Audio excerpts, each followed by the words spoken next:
Coming up, Long March 2 launches. I don't even know what that means. Well, an Atlas V launches with GPS insurance. And we're going to be talking about the Vulcan rocket, don't you know? Stay tuned. Channel 4 News starts right now.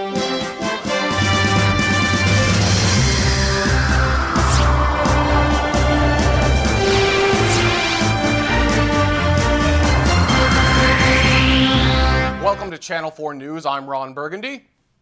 Oh, are we on? Hi, I'm Flo. And here are tonight's top stories. A Long March 2 rocket launched from China this week.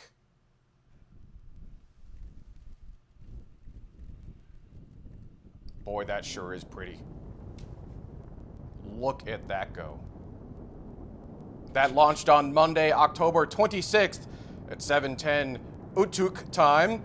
That was from the Jinghuang Space Center in northwest China's Inner Mongolia province. It will be used for scientific experiments and land mapping. This is the third launch of such a satellite, the other two happening in August of 2010 and May 2012. Flo? My turn? Your turn. Okay, great. So there was this Atlas V launch with a GPS satellite, and it was the third one in 30 days. I think we have footage. 3, 2, 1. We have RD-180 ignition, and we have liftoff of the United Launch Alliance Atlas V rocket carrying the 11th GPS-2F satellite for the United States Air Force. The Global Positioning System provides worldwide positioning, navigation, and timing service for military and civilian users.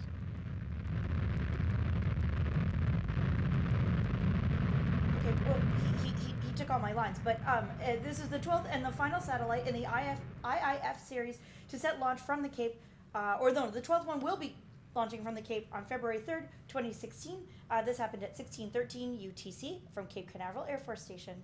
I don't think we can maintain characters throughout the whole show. My mustachio is going to fall off. Like it's gonna, if I just, oh, off it goes. Two launches, and then we also had a third launch on hold. This is the, actually there is no footage of the third launch because it's obviously hasn't launched yet. This is going to be the first launch from Hawaii. It's the, hopefully I'm pronouncing this right. I've actually never heard anyone pronounce it. It's really exciting. It's a super Strypi. Anyone know how to actually pronounce that? It's also known as SPARC, which stands for Spaceborne Payload Assist Rocket Kauai. So it is basically, it's really cool. Here's an artist rendition of it. It's going to launch with essentially a rail gun. It's the maiden flight from the U.S. Navy's Pacific Missile Range facility. Maiden flight of this vehicle, at least. It has been delayed a whole lot. Right now, we're delayed while engineers resolve issues that they encountered with a pre-launch that they tried to do a day or two ago. Now we're looking at, I think in the launch calendar it said November 2nd, but of course it is a brand new vehicle, so you know, it will happen when it happens. This will, like I said, be the first satellite launch from Hawaii, which will be very cool. And it's that rocket there that you see on the screen, although again, I believe that's a rendition, is about 55 feet tall and 5 feet in diameter itself. And finally for news, I got mustache in my mouth. I have my scotch here though, so we'll I'll just wash that down with some scotch. Lockheed moves to a full-scale assembly of Orion. So Lockheed Martin and NASA have, apparently I typed in my document as opposed to in, I feel like I am Ron Burgundy now. I'm Ron Burgundy? I was like, have hilarious, sorry. Thank you for the covering shot, Donna, so we can find our location. Really we do appreciate that. So Lockheed Martin and NASA have completed the bulk of Orion's critical design review and can now move on to full-scale fabrication, integration, the whole nine. The program is now back on track to complete the spacecraft's development to meet NASA's Exploration Mission 1, or EM1, performance requirements. NASA's EM1 requirements focus on necessary elements for human exploration of deep space, while NASA's Exploration Mission 2, or EM2, will further that with evaluations of crew displays and environmental control and life support systems. Orion should be shipped out early in 2016 and is expected to launch on the Space Launch System. not bad for completely losing my voice and then forgetting to turn my mic on because I, wasn't talking, so we didn't do mic checks. So because I didn't have a voice, so this is just it's fabulous all the way keep around. that going for the rest of the show. That's good. Hey, so we actually have Space Mike back this week. Space Mike, I don't know if I realize I'm throwing this on you at the last minute. He's going to be here for our main topic. Any other news items that we missed that you wanted to talk about before we go into a break? Well, actually, related to the Orion work, the whole critical design review has been completed for Orion and at least the first Block 1 stage of the the Space Launch System. And this is really exciting because with that, they can finally, move forward with the fabrication that they're already doing. Almost every single element of the Orion and the Space Launch System are being fabricated right now for the first test launch. And with that, they can finally move forward. And something really interesting has come out from NASA with this whole critical design review being completed. They have changed the paint color scheme of the SLS rocket once again to look like the Ares 5. And the reason for this, of course, is by adding a whole bunch of paint to paint the thing white so it doesn't look like the Ares 5, you would sacrifice a lot of weight that you would be able to take into orbit. So this is the true kind of form that it always has been. And internally in NASA, this is the way that they've always planned to do it, to not paint the insulation foam on the outside of the core stage tank. So it's very interesting to see the newest and most recent pictures of their renditions of the thing and returning the big orange tank that we're all familiar with to the Space Launch System setup. However, the side boosters have a different weird paint scheme, and I'm not sure if that's just marketing stuff or if they actually are planning on painting the solid rocket boosters. So that's kind of weird. But anyway, it's really cool that this critical design review has been completed and work can continue to move forward, and hopefully the program won't be canceled by a new administration. So, all right, thank you, Lumberjack Mike. All right, we're going to take a quick break, but before we do, because Channel 4 didn't thank them in the beginning, the sponsors of Channel 4 News tonight are these people right here. These are people who bring Channel 4 News to you night after night. If you'd like to find out more information on how you can help bring Channel 4 News to the masses, head on over to patreon.com/TMRO. That's a weird URL. Oh, I think it stands for tomorrow. That's a weird one to use for Channel 4. All right, we're going to take a quick break, and when we come back, the Vulcan Rocket.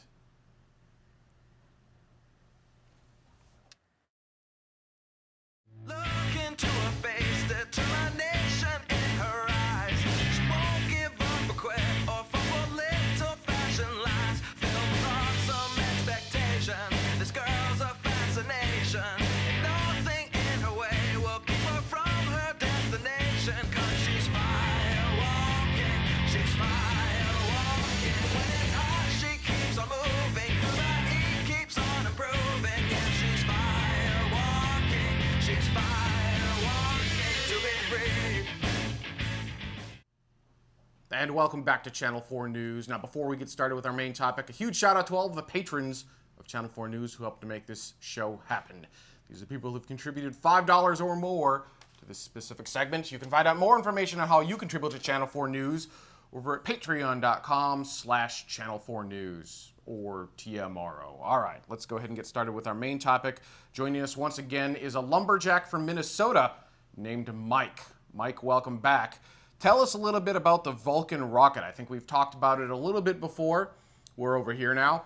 We've talked about it a little bit before. It's from United Launch Alliance, but what's the latest and greatest happening with this rocket, Mike?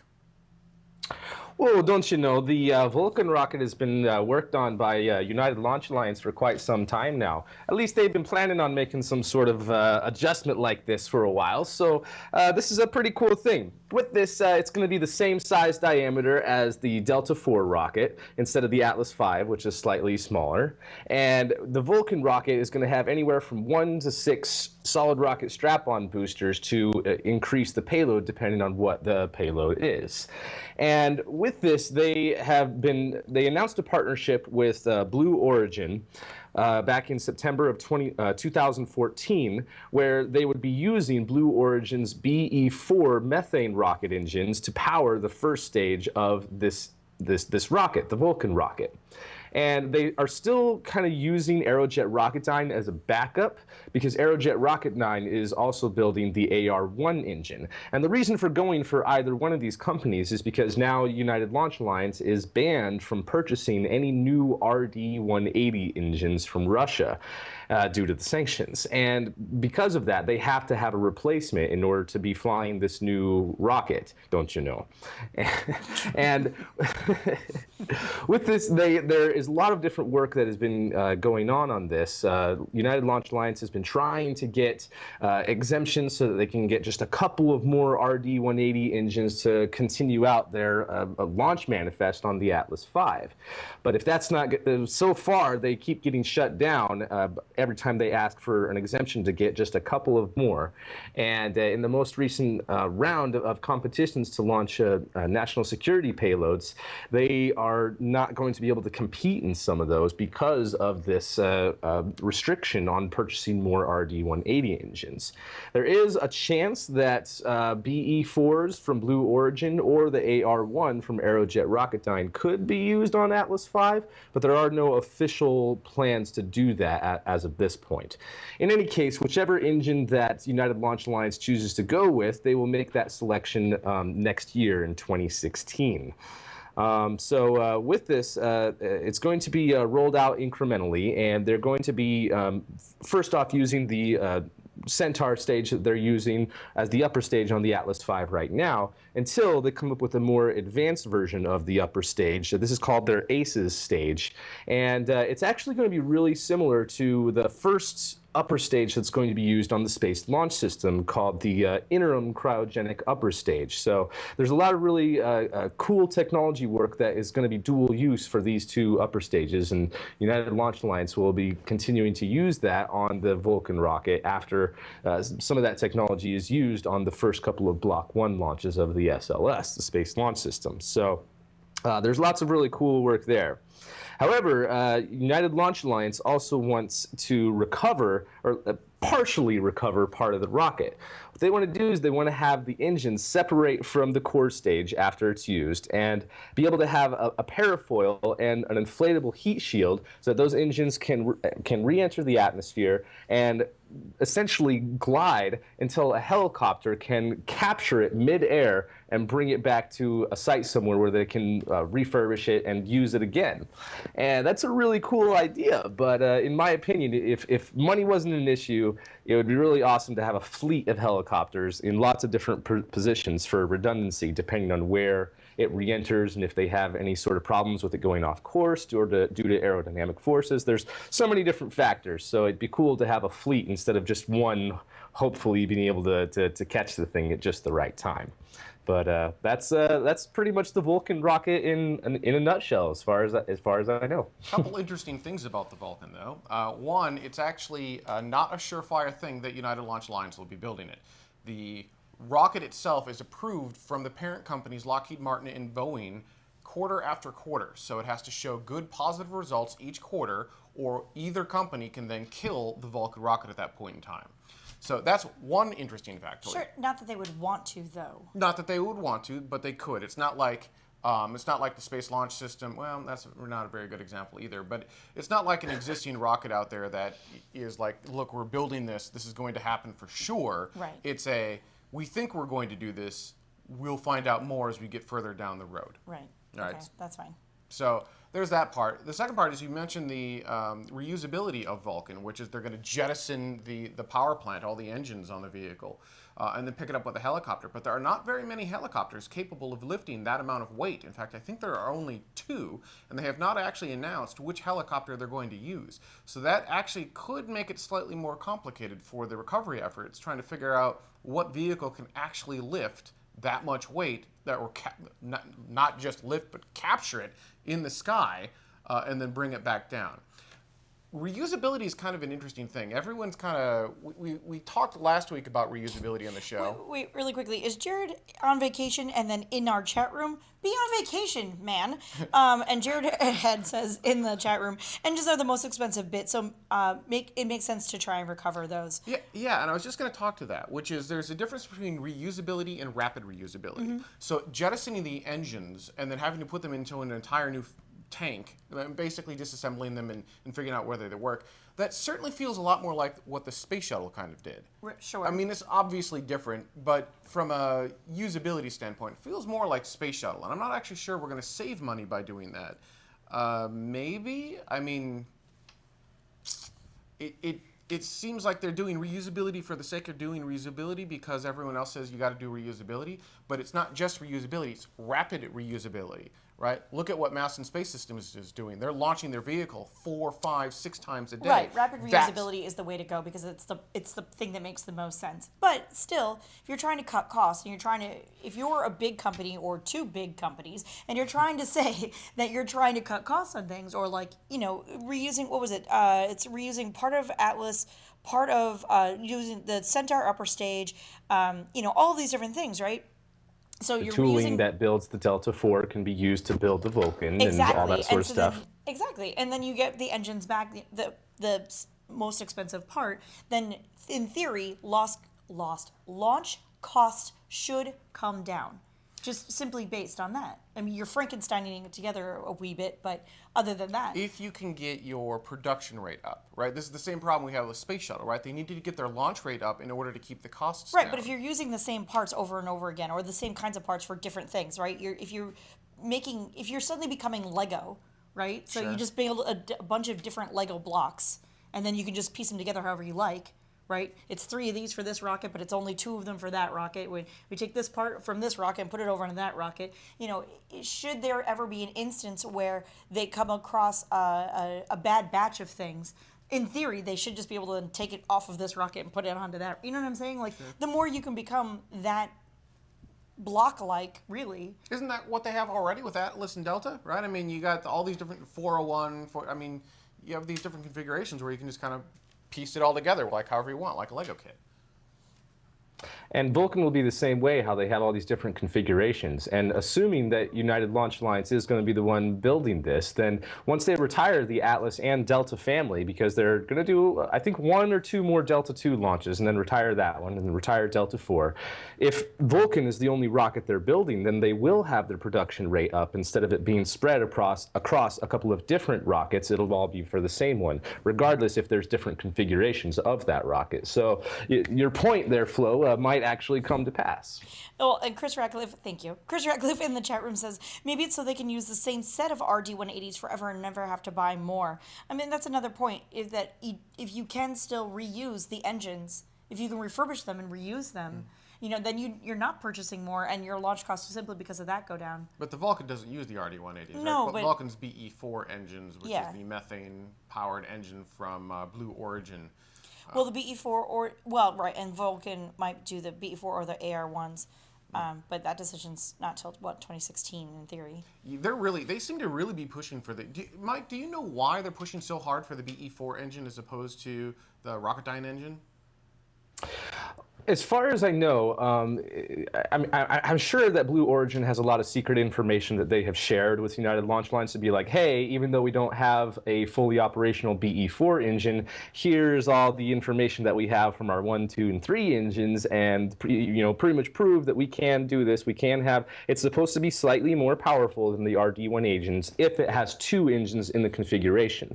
As far as I know, Blue Origin on their orbital rocket, they're going to use 1 BE-4 engine to power the core stage. On Vulcan, it would require 2 of these engines to power it. And with the AR-1 engine, the AR-1 is kind of like an American clone of the RD-180 in the sense that there are 2 engine nozzles that share the same plumbing.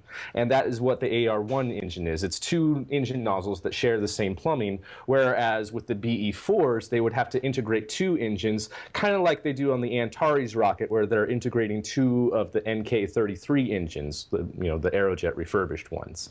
So it's a slightly different sort of tooling there, but with 2 of these engines, it's supposed to be more powerful than the RD-180s. And I also think that the whole switch over to methane, since hydrocarbons burn a lot cleaner, that would add increased performance as well, but I'm not 100% on that. That's just what I'm assuming.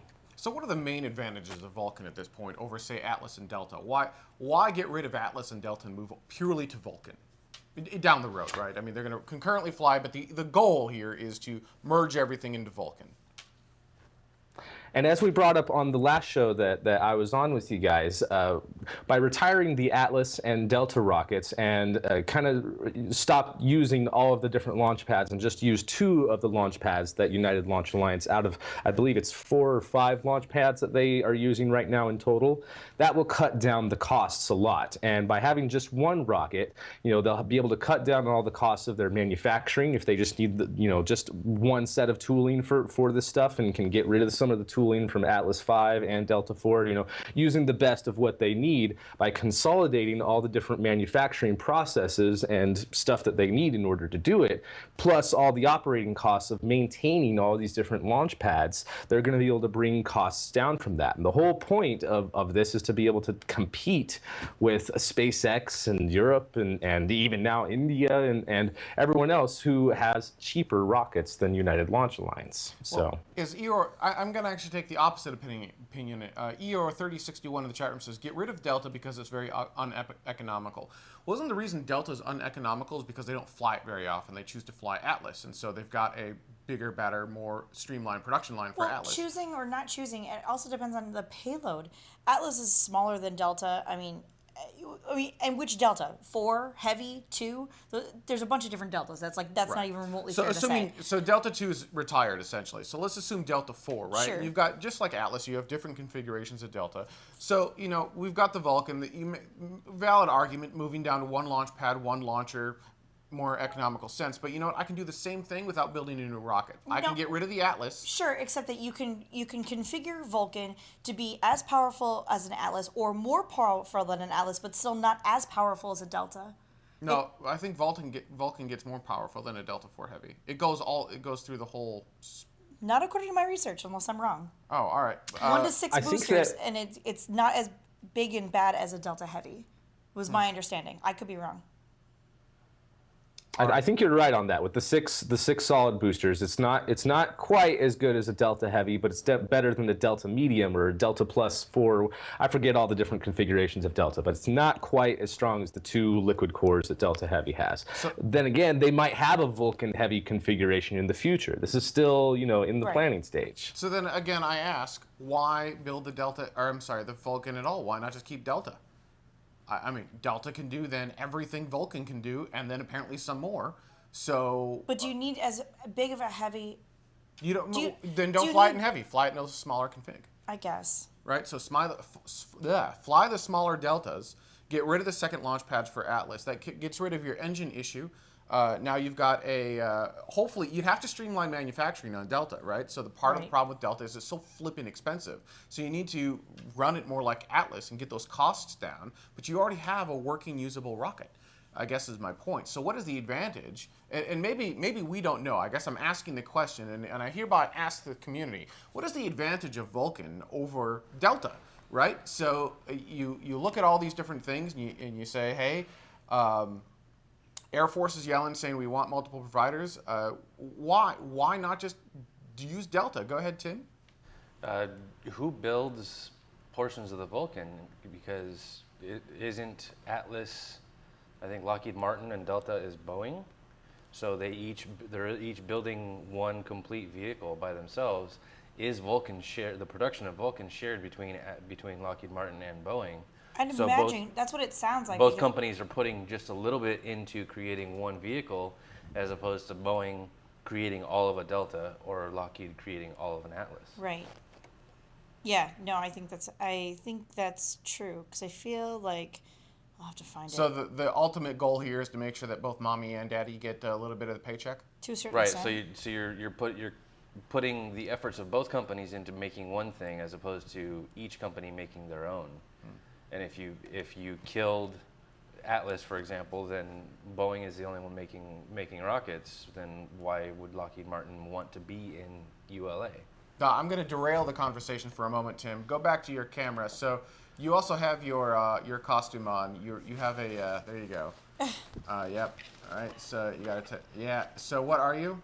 I am a bug catcher. And why are you a bug catcher? Because my bug is right here. I got a little ladybug sitting right back over there. I thought that was adorable. It is super adorable. Yeah, okay, so the first stage is based off of the Delta IV's fuselage diameter. And than the Centaur upper stage, which is the same as the Atlas V. See? So it is. It's a blend. So it's a blend. Eeyore says they can't get the cost down anymore on the Delta IV. They've leaned out as much as they can in the manufacturing line. I call shenanigans, right? There's always a way to eke out a little bit more and make it more cost effective. Maybe Vulcan is the right answer. From what I've heard, too, the American-made engines on the Delta IV are actually a lot more expensive than the RD-180s, and that might be a contributing factor to this as well. Could that be a contributing factor to United Launch Alliance really pushing for the BE-4, the Blue Origin BE-4 engine, as opposed to the Aerojet Rocketdyne engine? Possibly, especially if Blue Origin is offering some sort of like really good deal as opposed to what Aerojet Rocketdyne is asking for.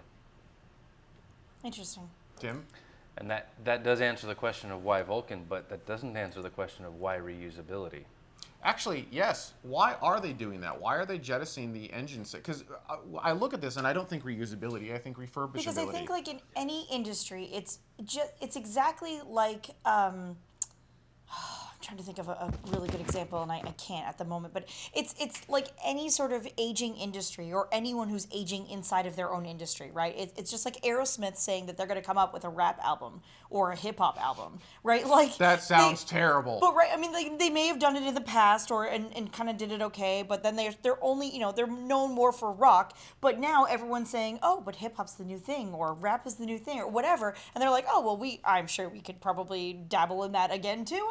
Why not? I really don't see a problem with that. I feel like they're probably getting a lot of pressure from the rapid reusability. That's the new hotness right now, right? And if they want to try and stay relevant inside of the industry where they are looked at continually as being the big bad. Sure. Right? But they didn't really go for rapid reusability. They went for partial, reusability. Maybe reusability. Right. They did they what call they it reusability, right. but we all know it's refurbishability. So. Right. Well, they did what they thought that the space hipsters would want to hear. Ooh, are we space hipsters? How's that? That's what we should have gone for as Halloween, as space hipsters. That would have been awesome. I think my costume could go either way. Probably, yeah. All right, so Space Mike, are you pro Vulcan, con Vulcan? What's your what do you think of Vulcan itself? I am pro Vulcan if it works and is cheap and is competitive and launches a lot. With there's lots of different factors as to why it could fail and lots of reasons why it could be better. But I would love to see even more collaboration with other companies because, correct me if I'm wrong, but I believe Orbital ATK is building the solid rocket boosters for that. And I think that they should team up with Europe's Airbus because Airbus has a really cool idea of reusing the engines in a similar manner as the Vulcan rocket on the Ariane 6 rocket. And their whole plan is to actually have the avionics package in the engines and have it be a drone, essentially. It would have wings that would have propellers that would stay tucked within the vehicle, and then once it was re-entering the atmosphere and its inflatable heat shield would be deployed away, then those propellers would extend and it would be able to fly back and land at any runway they wanted. There would be no need for a mid-air capture or anything like that. And this plan that Airbus has, by the way, this is called Adeline, is the plan for this drone return engine stage. If European Space Agency decides not to go with that plan for any future version of the Ariane 6 rocket, then it would be really cool to see United Lockheed Martin, United Launch Alliance. Oh, you betcha. It would be really cool to see them tap Airbus on the shoulder and be like, hey, we really like your guys' idea for being able to reuse these engines than our idea.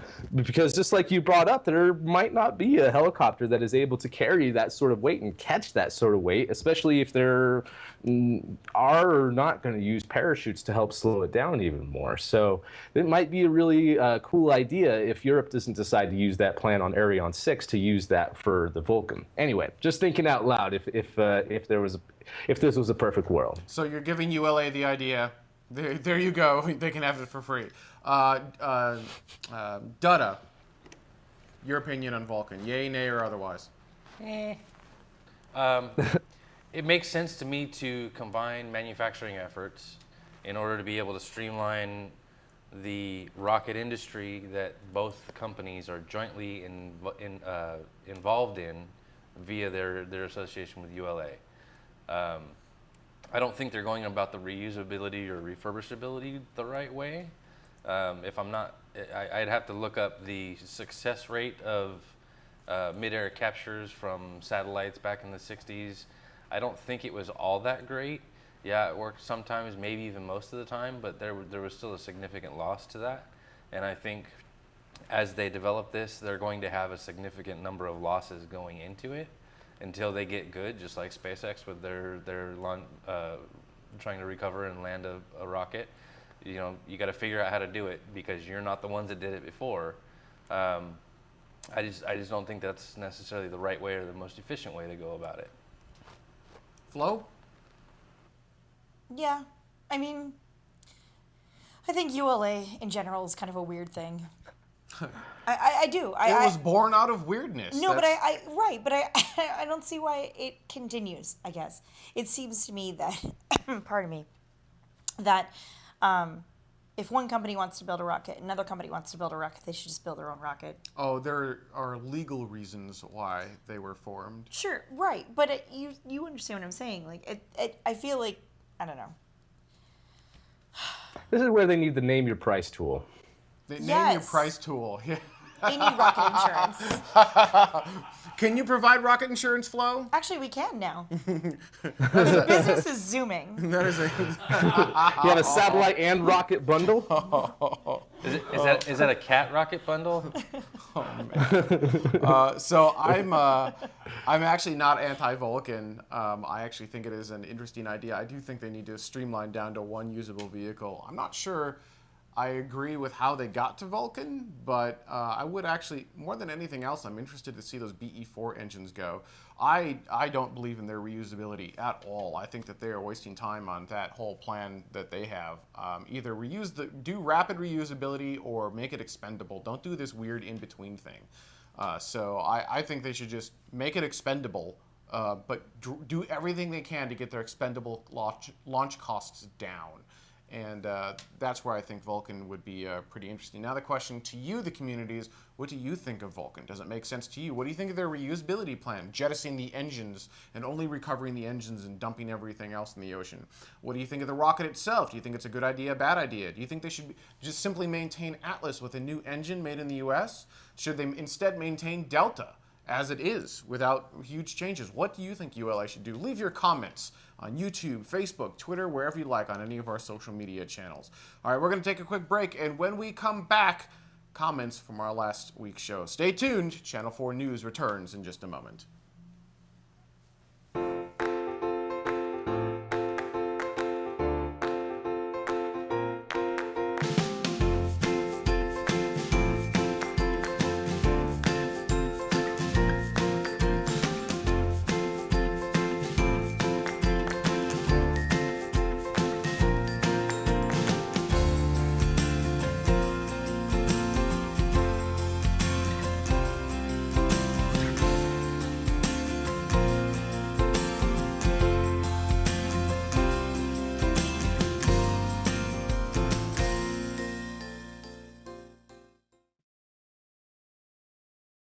So, what are you doing after the show? I have to go to my job. Where's that? Progressive. We're back. What? What? Yeah. What? We're back. Where? Yeah. What are we? The light is on. Welcome back to Channel 4 News. Hi. I'd like to thank all of the patrons of tomorrow who helped make this specific segment of this episode happen. These are the people who've contributed $2.50 or more to this specific episode. But wait, there's more. We also have our patrons of tomorrow. These are people who've contributed at least 1 penny. Just 1 penny gets your name in the show. To find out more information on how you can crowdfund the shows of tomorrow, head on over to patreon.com/TMRO. All right, let's go ahead and get started with some comments from last week's show. This is going to be a great idea. Hit me up, Flo. What's my first one? Reviews? Previews. I think that's previews. Reviews? From YouTube says, atmospheric satellites, otherwise known as perpetual solar-powered electric aircraft, will someday take over functions that are performed by satellites today. And by the way, they are naturally reusable, also refurbishable. Yes. Next up, Flo. Okay. Rebel Coder off of YouTube says, is it Dara, Tada, or Data? You made me snort. Bugman, what is it? Press the buttons. Yes, Dutta. D-U-T-A, Dutta. Why is it Dutta? Long story. All right. Next up, Flo. Did you know both of our names only have 3 letters in them? By the beard of Zeus, that is one tricked out name tag. Pay for it myself with all the money I saved. This is an So if awkward. they get together, is it Flo Ron or Ron Flo? This is so awkward. Next one comes from Akram4179 off of YouTube. Is Escape Dynamics a reusable program? And if so, I can't believe that Ron forgot to mention them. I totally did. Oh my God. I completely forgot to mention them in last show. Escape Dynamics is absolutely a reusable program. It is a rapidly reusable program. And I completely and totally forgot to bring them up in last week's show. But yes, Escape Dynamics is very, very much so a reusable program. My apologies to Escape Dynamics. All right. Flo? Have more scotch. More scotch. Eric Unger from YouTube says, I think the main advantage of sleeping on the way to Mars is that people won't get mad living in a tin can and start killing each other. Although I suspect this would be a big boost for Mars One's TV format. Who wants to see a reality show where everything is nominal? So, first off, you're giving a lot of credit to Mars One. Well, and you still have 4 people who are the caretakers. And so there's still 4 people who are awake pretty much the entire time. My understanding is that there isn't any rotation of those 4 people, so it's not like some people go into stasis. So they're and some awake people the come out of- entire time. You understand what I'm saying? Yes. Yeah. The entire time. The entire time. Anyway. Don't you know? Yeah. So you still have the chance for some drama amongst those 4. Is Yeah, in theory. totally. Absolutely. And yeah, I don't know. Why You're I giving would Mars One way more credit than Way they more know. They have no plan. They have no viable plan to get humans to Mars. And you can get all angry at me if you want, but sorry, they don't. All right, next up, Flo. From Skylar Schertzinger off of Twitter. Tweet, tweet. Tomorrow, if you're going to not paint the main core, if they are going to no paint the main core of NASA SLS, might as well save the money and not add the extra decals on the boosters. Yeah, but make it look cool. Although I'm not sure that those decals look cool. That paint, I'm not sure that SLS paint job with the swoops around the solid motors. Yeah. I think I might be with you on that one. All right, next up. From Mr. Macbar off of Reddit. Isn't it Macabar? Macabar? Oh, it is. Sorry. I'm a terrible Ron Burgundy. We landed on the moon, propulsive, and rockets are part of the Martian sky crane system. Short delays between launches can be achieved with non-reusable rockets. God. In other words, I made it really hard for you today, didn't I? In other words, the only reason reusable rockets may be good is a lower price. So that makes a few assumptions that may not be true. So yes, the sky crane for the Mars Science Laboratory, Curiosity, did use propulsive landing, partly, to get the vehicle down. However, that was essentially the weight limit of what that system could support. So if you want to go to Mars and you don't want to bring any more weight, sky crane will work. If you want to bring more weight, sky crane's pretty much not it anymore. You're going to need something else that's propulsively landing. So then you could use something more like the Apollo lunar descent system, where you actually have it's a 2-stage system where you go down on one stage and you come back up on another. But remember, you need to bring all the fuel for going down and all the fuel for going back up all on that trip. Now, it might be possible on Mars to not do that, to go down with a 2-stage system, but then only go back with, excuse me, I'm choked up here. Only go back with fuel that you develop on Mars and bring back in your second system and just leave that first stage down there. But that is weight that you need to bring with you that you never get to recover. It's super inefficient. So while that may be technically possible, it makes actually a ton more sense to be doing Glitter and unicorns! glitter and unicorns. Absolutely. Were you waiting the entire show to do that? Yeah. That's fantastic.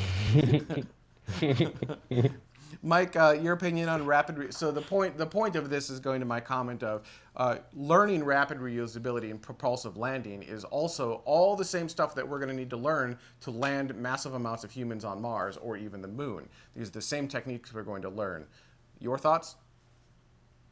I think that we definitely should be learning how to do this sort of stuff and be trying out all sorts of different ideas. And some of these sort of things have been done in the past, and that information, like the DCX, for example, has been able to carry over and help all these different groups in their developments of rapid reusability. And depending on the method, I think that it is really important that we get propulsive landing down, because just like you said, that's what we're going to really be needing for Martian landings of humans. And I don't know about you, but I'm kind of uncomfortable with a one-way trip. I'm not like Elon. I don't necessarily want to die there. So I would like to go and have something that has enough fuel to at least get me back up into orbit again, and hopefully be picked up at there in the future. So, but yes, I think that we really do need to get this down. But if the costs aren't able to come down, if it ends up becoming more expensive to try to do this reusability than it would be to have expendable rockets, then that's not really going to help for bringing the cost down of getting stuff into low Earth orbit. We would still need to get propulsive landings down for Martian landings, but it all depends on how things actually end up going. If it is cheaper, if they're able to have a rapid reusability with modifications and refurbishments that need to happen on stage can be used again, and most of the cost is just on fuel, great. The cost will go down and more cool stuff will happen, and that company alone will be able to do so many cool things with all of their profits. So there is a lot of potential, but we have to wait and see if it actually will be bring the cost down, or if it's going to end up being either the same price or more expensive. The space shuttle was supposed to be way cheaper than anything we ever did before, but because of the way that it worked out, being only partially reusable and having to pretty much disassemble most of the shuttle orbiter and check out and inspect every single part, that's why we ended up with a $2 billion launch price tag. So if they can bring the cost down, great. If not, then I think we should abandon it. Thank you, Lumberjack Max Headroom. That was fantastic. All right, that's our show for this week. I'd like to thank everyone so much for watching. Remember, Channel 4 News Team is off next week, and we're going to be on vacation in the Bahamas. So until next time, I don't have a closing line. I can't use the closing line I wanted to say. I'll go with, I'm Ron Burgundy.